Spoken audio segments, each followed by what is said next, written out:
Et votre invité aujourd'hui dans la grande interview en direct sur Boursorama et en partenariat avec l'Opinion, c'est Éric Woerth. Bonjour. Bonjour. Merci à vous d'être là avec nous, député républicain, président de la Commission des finances à l'Assemblée nationale. Pour vous interroger, à mes côtés également, mon confrère Raphaël Legendre de l'Opinion. Bonjour Raphaël. Bonjour David. Alors on a envie de vous faire réagir bien sûr à cette exclusion avortée des pro-Macron, des 5 pro-Macron, dont le Premier ministre Édouard Philippe.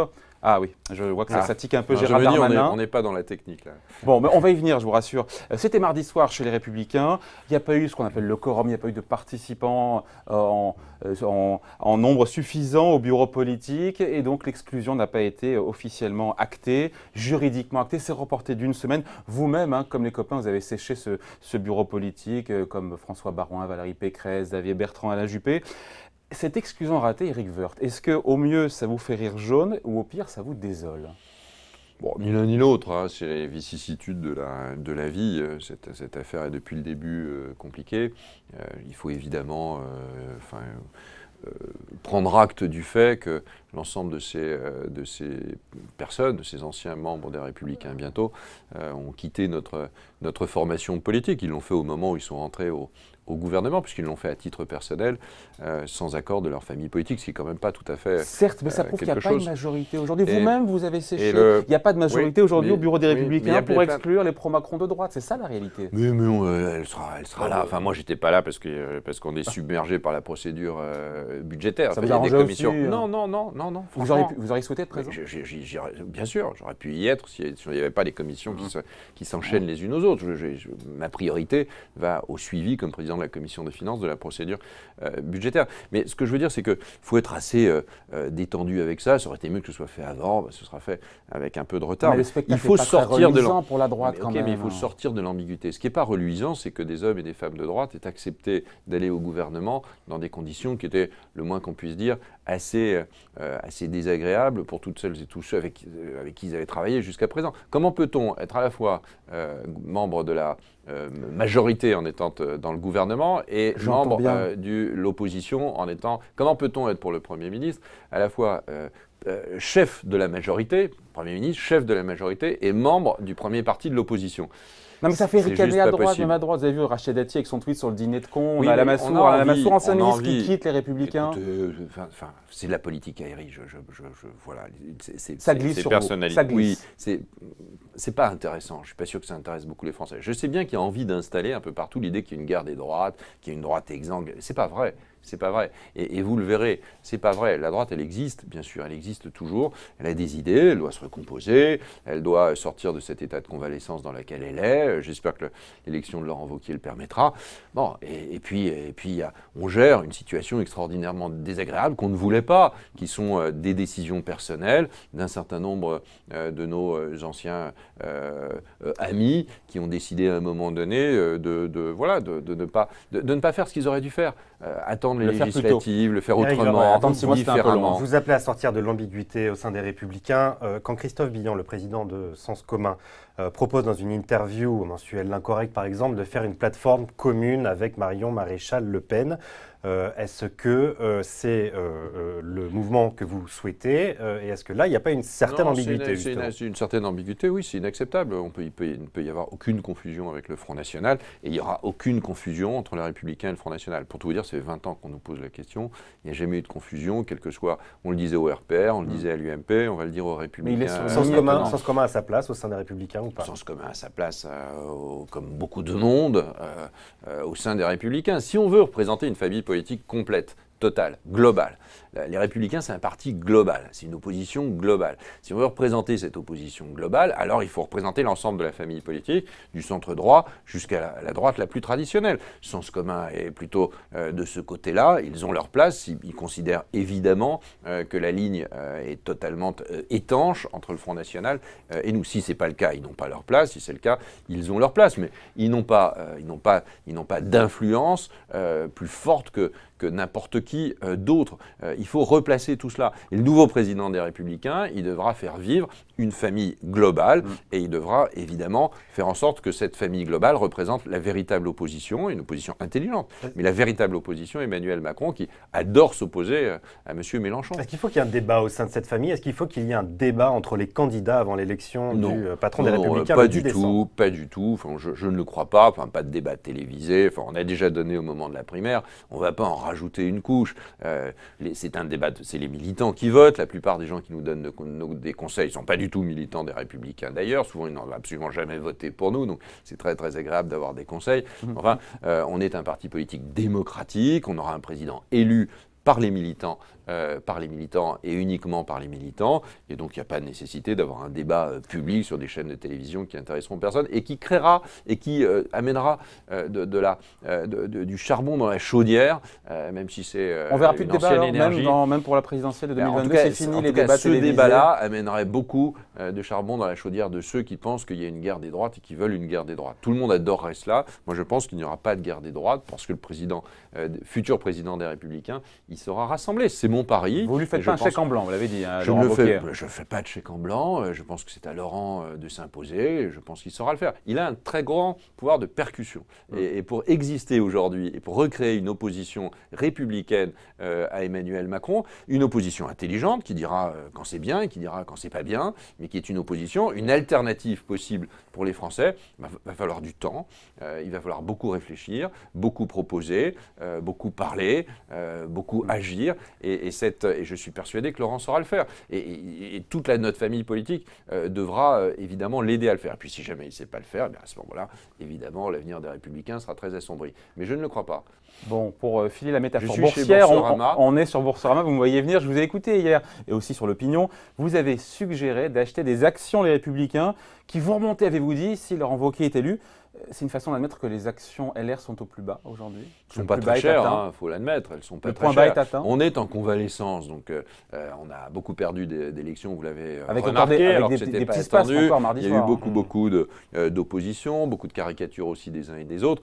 Bon, on renaît au fur et à mesure. Je pense qu'on est présent dans le débat budgétaire, qu'on a sorti un certain nombre de points qui, me semble-t-il, font que nous n'aurions pas fait ce budget. Donc on est légitimement en voie de le voter contre. Même chose pour le PLFSS, même chose sur un certain nombre d'autres points, notamment sur la sécurité, sur l'identité, sur l'immigration. Donc il y a un vaste champ d'opposition et c'est nécessaire pour notre démocratie. Les Républicains et la droite doivent réexister. M. Macron n'est pas à la droite, je ne sais pas ce qu'il aime, enfin il est lui-même, il fait des propositions, de temps en temps c'est bien, de temps en temps c'est nettement moins bien. À nous de le dire et à nous d'exister. Justement, ce sondage Odoxa pour l'Express qui montre qu'Emmanuel Macron n'a pas réussi à inverser la tendance. Quasiment 9 Français sur 10 considère que sa politique favorise les riches. C'est un mauvais procès qu'on lui fait, selon vous? Moi, je ne rentre pas dans ce procès, parce que je pense qu'on nous aurait fait le même, d'ailleurs, parce que ça s'applique sur certaines mesures. Pas sur vous, finalement, qui souhaitez aller plus loin, par exemple, sur la suppression de l'ISF, sur les baisses de charges, sur les entreprises. Est-ce que ça n'endommage pas votre positionnement? Sauf que ça repose sur deux mesures que nous aurions prises. Des mesures fortes. 5 milliards d'euros quand même de coûts. Oui, ça repose sur deux mesures. La première, c'est pour lui la suppression partielle de l'ISF. Nous voulions une suppression totale, aller jusqu'au bout des choses. Je suis très étonné qu'il n'aille pas jusqu'au bout des choses. C'est un très très mauvais message envoyé au secteur immobilier dans son ensemble, du logement social au logement privé. C'est un très très mauvais et on peut évidemment, tous les propriétaires de France sont concernés par cela. Et s'il n'y a pas de propriétaire, il n'y a pas de locataire entre nous. Donc le secteur de l'immobilier est très touché. Puis le prélèvement, la flat tax sur les revenus du capital, c'est là aussi une mesure qui est une bonne mesure, c'est une mesure ancienne. C'est partie du programme de Ça faisait totalement partie du programme de François Fillon, de Nicolas Sarkozy à la primaire, des Républicains avant la primaire, au taux de 30% d'ailleurs, même bien avant qu'Emmanuel Macron ait fixé ce même taux. Mais c'est surtout donc il fallait voter l'avant 2012. C'est surtout l'avant 2012. Mais parce que vous cantonnez le budget là-dessus, nous sommes absolument... C'est deux gros morceaux quand même. La taxe d'habitation, ça concerne tout le monde aussi. Pourquoi être contre? Parce que 80% des Français, c'est populaire. Oui, mais alors supprimer tous les impôts. Dans ce cas-là, supprimer tous les impôts qui concernent tout le monde. Donc c'est une mesure qui est une horreur et une erreur fondamentale. Il n'y a aucune raison de baisser la taxe d'habitation comme ça. Il y avait une vraie raison par contre de baisser l'impôt sur le revenu. C'est là où se sont fait les augmentations anormales à l'époque de Hollande. Sur les plus aisés alors, parce que 60% des Français ne payent plus sur ceux qui ont payé le plus, mais c'est très difficile difficile de baisser les impôts de ceux qui ne payent pas d'impôts. Ça a toujours été très difficile. On ne peut pas avoir le beurre et l'argent du beurre. On ne peut pas dire vous ne payez pas d'impôts, en même temps on va vous baisser vos impôts. Donc il y a eu beaucoup d'impôts sur l'impôt sur le revenu, beaucoup, plus de 40 milliards d'euros sur les 5 ans. Bah, il fallait commencer évidemment par cela. Comme la taxe d'habitation. Le gouvernement dit parce qu'elle est injuste. Mais alors l'IS est injuste, hein, grande petite entreprise. L'IR est injuste, très concentré. La redevance, c'est extraordinairement injuste. La CSG, c'est très injuste parce que c'est proportionnel et pas progressif. Enfin, tous les impôts sont injustes. Ils sont super injustes pour tous ceux qui, en général, les payent. OK, revoyons. Mais la question n'est pas la justice ou l'injustice d'un impôt. Il est de savoir d'abord si l'impôt, il paye les services publics. Est-ce qu'il paye les charges publiques? Aujourd'hui, ce n'est pas le cas. Pourquoi? Parce que les dépenses publiques sont trop mais ça, importantes. c'est un autre versant. Et On dans va en la parler volet, aussi. oui, c'est un volet très important. Qui n'a pas encore l'Assemblée en ce moment. Il y a une augmentation du déficit public de l'État qui est extrêmement importante 10 milliards, par rapport à l'année dernière. 14 milliards par rapport à l'année dernière. C'était un truc mais incroyable mais de au présenter global, un on va budget baisser très le équilibré budget avec la Sécu et les collectivités locales. Bah Répond le ça serait gouvernement, équilibre. donc le déficit public ça serait baisse équilibre par la ensemble. Sécu, pas par ce que fait le gouvernement. Ça serait équilibre par la Sécu parce qu'il y a eu des réformes de retraite notamment qui font que le régime de retraite. Oui, mais c'était des millions de gens dans la rue, tout ça. Tout ça, c'est beaucoup de courage politique. Hein. Il fallait juste le faire, quoi. C'est facile. Et vous avez vu ça de près à l'époque? J'ai vu ça de près et je pense que la sécurité sociale, heureusement, et puis la sécurité sociale, elle est super branchée sur la conjoncture économique. Donc la conjoncture est bonne, les recettes rentrent, tout ça est plus facile. Il n'y a pas de réforme structurelle dans le budget de la sécurité sociale. On n'a jamais eu un budget aussi traditionnel du PLFSS que cette année, malgré ce qu'en dit la ministre. Encore une fois, la quasi-suppression de l'ISF, la droite en a rêvé, Emmanuel Macron l'a fait, même s'il ne va pas au bout de ses ardeurs réformatrices, comme vous l'avez déclaré il y a quelques jours. Jusqu'à présent, 350 000 foyers payaient l'ISF. On dit qu'il n'y en aura plus que 200 000. Quel est le profil? Qui va payer? Certains disent que ce sont les petits riches qui vont payer. C'est Gilles Thérèse, votre prédécesseur à la Commission des Finances. C'est ça aujourd'hui la réalité? Moi, je ne classe pas la France en riche-pauvre. On est toujours le pauvre de quelqu'un, le riche de quelqu'un. Et puis c'est une manière absolument épouvantable d'appuyer sur parfois de mauvais sentiments français, et notamment celui de la jalousie. Qui va payer aujourd'hui le nouvel impôt sur la fortune? C'est ceux qui ont un patrimoine immobilier au-dessus d'1,3 million. Et donc, c'est évidemment du monde. Et c'est beaucoup de gens qui ne sont pas parmi les plus grandes fortunes de ce pays. Les plus grandes fortunes de ce pays s'organisent, ce qui est normal. Ils ont beaucoup d'argent, donc ils organisent tout cela. Et on voit bien que plus on augmente en termes de fortune, et qu'on atteint parfois des sommets, plus on augmente la composition de la fortune est plus financière qu'immobilière. Donc, et que quand on est en moyen de gamme en termes de fortune, on a plus d'immobilier souvent que de financier. La droite portera l'affaire de l'IFI au Conseil constitutionnel en fin d'année. Bien sûr. Donc il ne fallait pas faire l'IFI. Et on n'en a pas rêvé. Macron dit, vous dites, vous en avez rêvé, il l'a fait. Non, pas du tout. D'abord, il l'a fait partiellement. Donc, vous savez, des rêves partiels, c'est pas non plus formidable de se réveiller au milieu de la nuit. C'est pas un peu ce qu'avait fait Nicolas Sarkozy. Il avait contourné le problème. Sarkozy il avait vidé l'œuf. Un truc bien plus génial, je vais vous dire. Franchement, regardez les choses objectivement. D'abord, il n'avait pas dit qu'il supprimait l'ISF en 2007, donc ce n'était pas une promesse de campagne, contrairement à ce qu'on entend, donc ce n'était pas une promesse de campagne. Il avait essayé de fixer un principe global, un principe constitutionnel. Des impôts. Pas plus de la moitié de vos revenus doivent être consacrés au paiement de l'impôt, quel que soit l'impôt. Et ça, c'était extrêmement malin parce que c'est une règle. Supprimé 3 ans après. Oui, parce qu'il y a eu une crise, ça ne vous a pas échappé. La France était en récession, moins que les autres pays, mais en récession. Ce n'est pas la mesure qui coûtait la plus. Ça coûtait quoi, 700 millions d'euros par an? Ça a été tellement mal communiqué, ça a été tellement mal expliqué qu'on a considéré qu'il y a des gens tout d'un coup qui devaient faire des efforts et surtout pas ceux qui pouvaient en faire. Et donc là, tout ça est parti évidemment en vrille. Mais c'était une très bonne idée et on ne peut pas dire que Nicolas Sarkozy n'ait rien fait pour essayer d'éviter ça. Donc c'était une erreur à vous écouter cet impôt sur la fortune immobilière. Parce que ça a soulevé ça soulève toutes les questions que vous posez, ça soulève la question du secteur immobilier et ça soulève aussi, ça a soulevé la question de ces incroyables discussions sur les signes extérieurs de richesse. J'ai l'impression de revenir 20 ou 25 ans en arrière. C'est ça le nouveau monde politique. Oui, mais c'est un monde qui en réalité a déjà 1000 fois existé, dans lequel on flatte un certain nombre de sentiments, notamment le sentiment du cynisme. Donc quelque part, François Bayrou, par sa proposition et celle du MoDem, qui demande au Sénat d'ailleurs d'améliorer, de corriger un peu le tir de cet impôt sur la fortune immobilière, en sortant de l'assiette taxable, pour le coup, que les titres d'entreprise, les actions, les obligations, ça serait acceptable, ça aussi pour le... si on sort de l'ISF C'est de pas une l'assiette. complexification.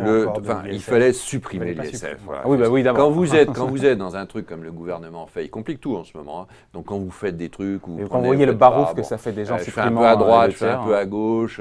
Voilà, j'ai l'impression d'être à Venise avec un gars qui rame de temps en temps comme ça pour essayer d'avancer tout droit, puis tout d'un coup ça marche pas. Donc on n'est pas dans des mesures franches et claires, contrairement à ce que dit le gouvernement. Et quand le gouvernement dit que les retraités, ils vont certes payer plus de CSG, c'est quand même 25% de plus de CSG. Il y a 22 milliards et demi de plus de CSG quand même dans cette histoire. Hier, c'est ce qui a été voté.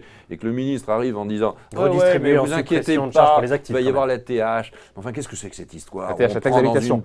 Poche, et puis on dit « mais vous Pardon, inquiétez pas, Emmanuel en fin Macron, d'année, le il y aura la président, taxe d'habitation. le président Macron, quand il était sur TF1, il a dit, bon, 80% des retraités seront gagnants du fait, encore une fois, de la hausse de la CSG et la baisse de la taxe d'habitation. Seuls 20% des retraités vont vraiment mettre la main à la poche. Vous ne le croyez pas? Non, d'abord, je ne le crois pas. Et puis, il avait qu'à, dans ce cas-là, exonérer les retraités de cette augmentation de la CSG. C'est peut-être plus simple, quand même, pour quelqu'un qui veut simplifier la vie politique. C'est très compliqué. Vous êtes sûr des 25% d'augmentation quand vous êtes retraité? Il faut qu'il y ait que des gagnants, en fait. Il faut qu'il y ait que des gagnants. La politique, c'est expliqué que parfois il y a des gagnants, parfois il y a des budgétaires perdants. aussi. On va repasser le déficit sous les 3%, donc il n'y a pas de l'argent pour tout le monde. D'accord, mais pourquoi faire la baisse de la TH dans ce cas-là? Pourquoi faire cette baisse de la taxe d'habitation qui compense en partie l'augmentation de la CSG? Il y a deux raisons. Certainement, faire en sorte que les ressources de la sécurité sociale soient de plus en plus la fiscalité. Et puis deux, essayer de donner du pouvoir d'achat aux actifs en le piquant aux retraités notamment. Et de compenser.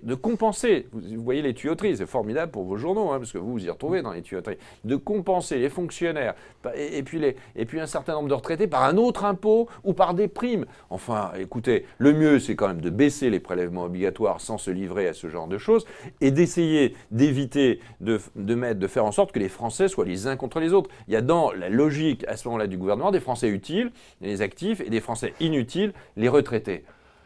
Non, c'est par les revenus d'activité que les actifs gagneront de l'argent. C'est par les revenus d'activité qui gagneront du pouvoir d'achat. Votre parole est importante. Vous êtes président de la Commission des finances. Quand Emmanuel Macron, j'insiste, dit 20% des retraités seront seulement concernés et devront mettre la main à la poche du fait de la hausse de la CSG et la baisse de la taxe d'habitation. C'est une menterie à vous écouter? Écoutez, ça c'est des mesures d'impact. Je n'en sais rien, les chiffres, vous y croyez ou vous y croyez pas. Je suis bien placé pour considérer que tous les chiffres en général qui sortent de Bercy sont faits par des gens extrêmement intelligents, mais souvent ils sont faux pour une raison assez simple, c'est qu'il y a souvent une mesure a un impact qui fait que ça agit sur l'assiette et l'assiette est transformée. Donc on verra bien. Évidemment qu'il y a des retraités qui vont avoir moins ou pas du tout de taxes d'habitation. Enfin, est-ce que c'est 80? Tout ça, on ne le sait pas. Moi, je sais simplement que la mesure de taxe d'habitation, c'est une mesure injuste, c'est une mesure, je pense, assez inconstitutionnelle, c'est une mesure inutile, et l'augmentation de la CSG l'est aussi. Et souvent, on nous dit « Ah oui, mais vous vouliez augmenter la TVA ». Oui. Les ministres qui disent ça étaient en général d'ailleurs eux-mêmes propagandistes de cette idée quelques semaines avant. Mais c'est sûrement le nouveau monde. La duplicité, c'est le nouveau monde. Duplicité, cynisme absolu, pragmatisme total. Bon, très bien, entrons dans ce monde-là, mais on peut quand même avoir encore quelques convictions. La TVA que nous voulions faire, que Fillon voulait faire, pas Sarkozy, mais que Fillon voulait faire, c'est lui qui a gagné. La TVA sur 2 points sur la tranche à 20%, au taux normal, c'était une TVA qui était faite pour financer essentiellement la baisse de charges patronales. Ça n'a rien à voir, charges salariales. C'était de la compétitivité pour les entreprises. C'était l'idée Il y a déjà beaucoup d'argent qui a été donné aux entreprises avec le CICE et le pacte de Hollande. Bien sûr, non mais là sur 5 ans. Il y a quand même eu 40 milliards d'euros quand même de données. Enfin, pas plus qu'Hollande. Si on considère que tout va bien, très bien. C'est pas parce qu'il y a de la croissance aujourd'hui qu'il y en aura demain. Il faut au contraire, il faut qu'il y ait une émulsion de croissance. Il faut aller plus loin. Il faut que la croissance soit durable. Il faut donc continuer à décharger les entreprises. Les entrepreneurs sont contents. Il n'y a pas d'ISF ou moins d'ISF. Il y a un prélèvement forfaitaire unique. Mais l'entreprise elle-même, est-ce qu'elle a à se féliciter? Je ne le crois pas. C'est exactement les mesures de Hollande. Il y a moins de CICE, il y aura moins de baisse de charges, donc il y aura une augmentation des charges patronales. Un petit peu sur 2018. 3 milliards. 3 milliards. Non, mais on peut crier au génie. Mais enfin, il y a 3 milliards de plus d'augmentation du coût du travail. Oui, mais ça pour la transformation. Pour 2019. Ça, c'est factice. C'est factice. C'est pendant. Non, c'est pas factice. C'est pour après-demain. C'est pour après-demain. C'est pour une année. C'est tout le monde. Enfin, quand on supprime le CICE, qu'on le met en baisse de charge, il y a une année double. On le connaît particulièrement. Nous étions favorables à cette mesure et on reste favorable à cette mesure. Est-ce qu'au passage, Est-ce qu'au passage, il est honnête intellectuellement ou fiscalement? Est-ce qu'au passage, il est honnête d'oublier une partie de ce crédit d'impôt? C'est ce que fait le gouvernement. Il y aura 3 milliards d'euros de plus, et puis il y aura 5 ou 6 milliards de plus sur l'impôt sur les sociétés. Est-ce que les entreprises sont privilégiées? Je ne crois pas. Je pense qu'elles sont au contraire. Enfin, c'était mieux sous Hollande que sous M. Macron. Bon, voilà. Ça partait de beaucoup plus haut aussi. Vous avez évoqué Bruno Le Maire tout à l'heure. Bruno Le Maire, le pragmatique.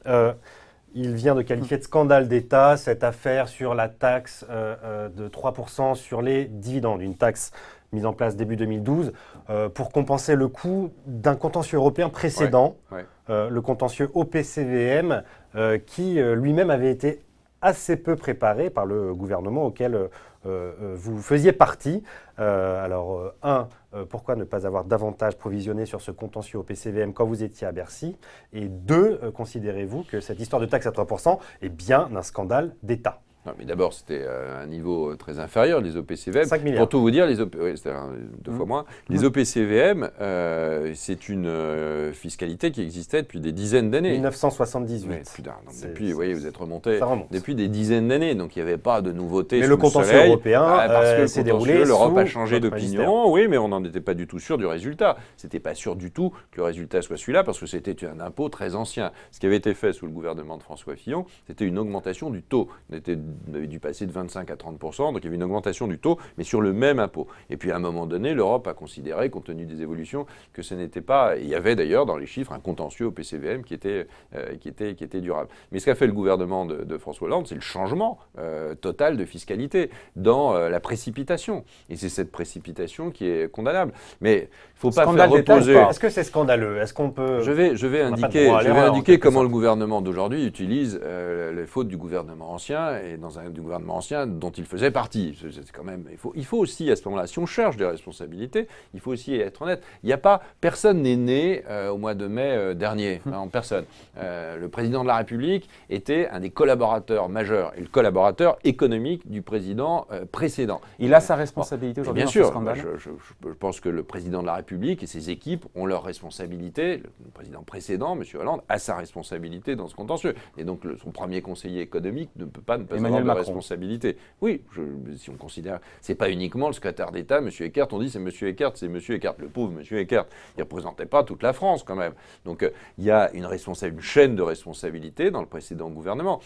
C'est vrai aussi pour Bruno Le Maire. Il faisait partie de la commission des finances. Il pouvait, s'il considérait que c'était une erreur absolue, en 2012, quand l'amendement parlementaire. Le dire. Voilà. Donc c'est une erreur fondamentale. Alors nous, on était dans l'opposition, mais c'est une erreur fondamentale. Vous avez voté cette taxe à 3% à l'époque?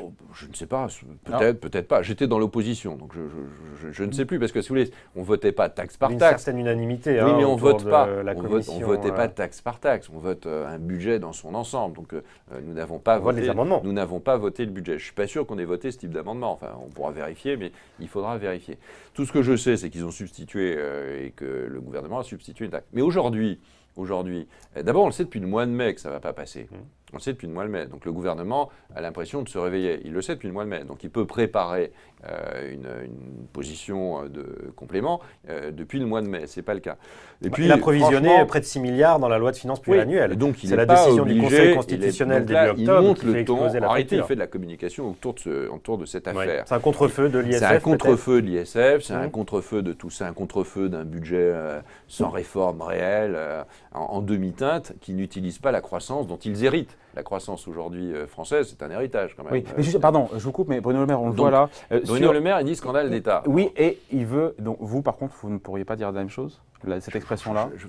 L'expression, elle est calibrée pour essayer de mettre l'accent sur. Il y a eu un scandale d'État et il y a aujourd'hui un gouvernement magnifique, formidable, dans le monde merveilleux dans lequel nous vivons, et qui va essayer de régler les choses. Et il dit, le gouvernement, les rumeurs, mais je pense aujourd'hui ce sont des rumeurs extrêmement sensibles, il y a une organisation de la communication. C'est-à-dire que le gouvernement explique probablement que dès la semaine prochaine, le Parlement va siéger, peut-être même samedi Pour taxer suivants. pour une contribution exceptionnelle sur les grandes entreprises, celles qui font plus de 1 milliard d'euros de chiffre d'affaires, est-ce que c'est inéluctable comme choix? Mais le gouvernement, d'abord, c'est un outil de communication en faveur du gouvernement. Moi, je ne tomberai pas dans ce panneau et personne n'y tombera.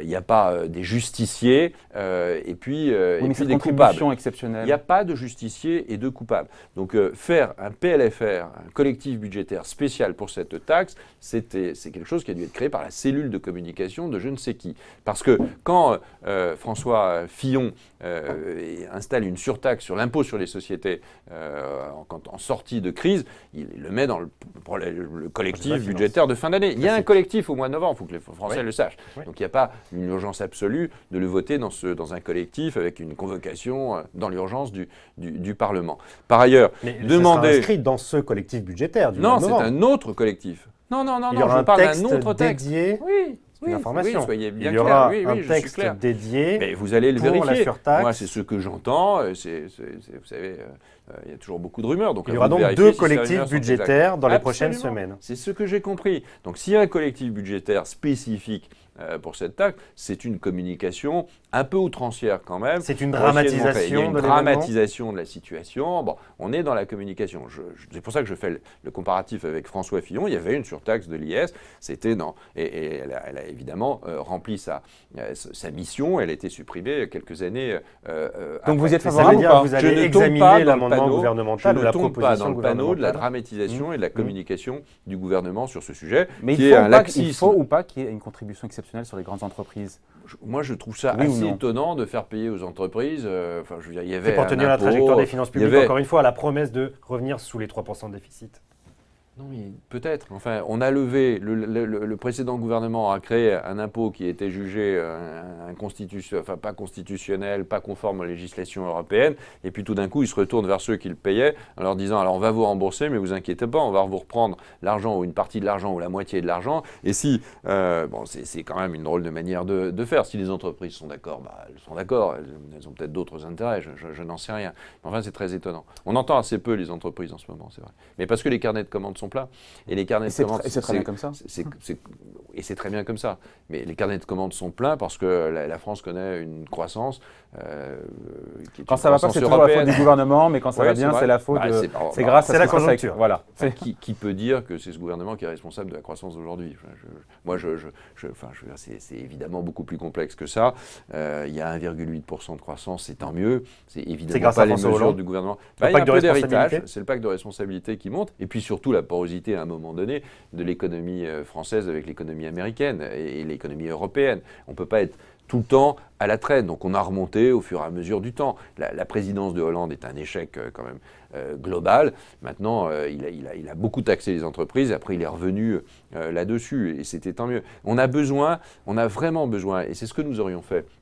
On a vraiment besoin de rendre plus forte notre croissance potentielle. Et notre croissance potentielle, c'est-à-dire hors cycle conjoncturel, notre croissance potentielle, elle a besoin d'une réforme du Code du travail. Et il fallait la faire. On a besoin aussi de réformes fiscales profondes et aujourd'hui, elles ne sont pas là. 70%, juste parce que c'est intéressant, 70% de vos sympathisants vous demandent d'avoir une attitude constructive vis-à-vis du gouvernement. Est-ce que vous les avez entendus? C'est ce que nous faisons. Enfin, c'est ce que nous faisons tout le temps. Vous votez pas le budget, hein?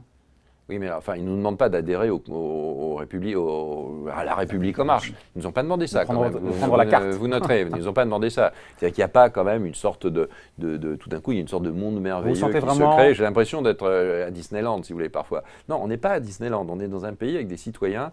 Et voilà, c'est des choses sérieuses. Donc, qu'un certain nombre de nos sympathisants trouvent ça très bien qu'une partie de notre projet soit appliquée, qu'il y ait 2 ou 3 mesures qui soient appliquées. Mais c'est très bien que le Code du travail, c'est très bien. Code du travail, l'ISF, la taxe sur les revenus financiers. Oui. Ça fait longtemps que la droite en parle. Massacre des retraités, rien dans le PLFSS. 4 milliards d'euros d'économie pour la Sécu. Par rapport au tendanciel, oui. Par rapport au tendanciel. Mais tout le monde a toujours raisonné en tendanciel, même vous quand vous étiez aux affaires. Vous me sortez une mesure nouvelle dans le PLFSS par rapport à tout ce qui a été fait jusqu'à présent? Non. Vous avez une mesure structurelle qui réforme l'assurance maladie, qui s'intéresse au paquet le plus important de dépenses publiques, qui sont les retraites. Il y a quelque chose qui est dit, mais peut-être qu'on a le temps, hein. Peut-être que ça peut être fait que l'année prochaine ou dans 2 ans. Je suis pas sûr qu'on ait le temps. Des Affaires sociales, oui, mais enfin, Agnès Buzyn, pour lancer des expérimentations, notamment au sein des hôpitaux. Oui, mais on peut toujours Avec des expérimenter. nouvelles tarifications à l'acte. Oui, mais la ministre, elle raconte ce qu'ont raconté tous ses prédécesseurs. Il n'y a rien de nouveau sous le soleil, sauf qu'il y a beaucoup de choses qui ont été commencées. Il faut juste maintenant le faire. Les bureaux des ministères, les tiroirs des ministères, comme de la Cour des comptes, comme du Parlement, sont remplis de propositions de toute nature. Je ne sais pas pourquoi ils laissent passer ce PLFSS. Pourquoi il ne se passe rien dans ce PLFSS, sinon des déclarations d'intention de la ministre. C'est parfait, mais les déclarations d'intention ne suffisent pas. Aujourd'hui, il faut de l'action. Il n'y a pas d'action, c'est un PLFSS sans action. Dernière question, Christophe Castaner, le porte-parole du gouvernement, devrait être a priori le futur patron de La République En Marche. On dit qu'il a été choisi pour porter la riposte au possible futur patron de la droite, Laurent Wauquiez. Est-ce que vous reconnaissez que c'est un contradicteur de talent? Je sais pas, il n'est pas nommé, Laurent Wauquiez non plus, donc ça fait, oui, bon, ça fait voilà. on se parlera dans quelques semaines et on en fera là. Laurent Wauquiez, s'il est élu, il sera contradicteur de Emmanuel Macron. Vous avez un doute qu'il soit élu? Les militants le diront. Nous serons dans une opposition la plus constructive possible. Hein, je retire le côté galvaudé de ce mot, mais la plus constructive possible. C'est un mot tabou maintenant à droite. Hein. Non, il n'est pas tabou. Je veux au contraire le réhabiliter. Ce qui est pas réhabilitable, c'est l'attitude des pseudo-constructifs. Mais nous sommes constructifs. Nous sommes abstenus sur la déclaration de politique générale. Nous avons voté pour les ordonnances. Enfin, ce n'est pas n'importe quoi. Dans le texte budgétaire, nous avons voté l'article de PFU et l'article d'ISF. Et moi, je ne vais pas passer mon temps à m'excuser de m'opposer. Nous avons le droit, dans une démocratie, d'avoir une opposition républicaine. Et nous allons représenter cette opposition républicaine en donnant une autre vision de la société que la vision extraordinairement jupitérienne, pour reprendre le terme, que veut donner Emmanuel Macron. Jusqu'au sein de la Commission des Finances, on vous dit clivant. Un président clivant. Parce que c'est la première fois qu'on me dit que je suis clivant, donc je suis content, parce que je pense que c'est très important de dire les choses, et je suis président de la Commission des Finances parce que je suis justement un membre de l'opposition. La majorité adorait que je ne m'oppose pas. Eh bien, quand je dis que c'est bien, je le dis, et quand je pense que c'est bien, et quand je pense qu'au contraire, il y a du grain à moudre pour l'opposition, je le fais. Je ne vais pas m'excuser d'être dans l'opposition. Donc je le fais avec des mots, je le fais sans agressivité, mais franchement, ce n'est pas à la majorité de choisir l'opposition. Je remarque quand même une sensibilité épidermique incroyable de la part de la majorité d'aujourd'hui, du président de la République jusqu'aux parlementaires. Il y a une incapacité à comprendre, au fond, qu'on s'oppose à leur politique. Il y a une incapacité à considérer qu'ils font des erreurs. C'est comme ça. On avait le cœur un peu plus dur et on était beaucoup plus prêt au débat démocratique. Il faut qu'ils rentrent dans une démocratie, c'est-à-dire dans un moment donné où il n'y a pas qu'une seule majorité qui écrase tout, mais il y a aussi des parlementaires de l'opposition qui ont des choses à dire et qui connaissent le terrain, qui connaissent les gens. On ne connaît pas très bien les gens En Marche. On ne connaît pas bien les Français. C'est vrai, c'est un reproche qu'on peut faire? Je pense qu'on connaît du président de la République jusqu'à beaucoup de parlementaires.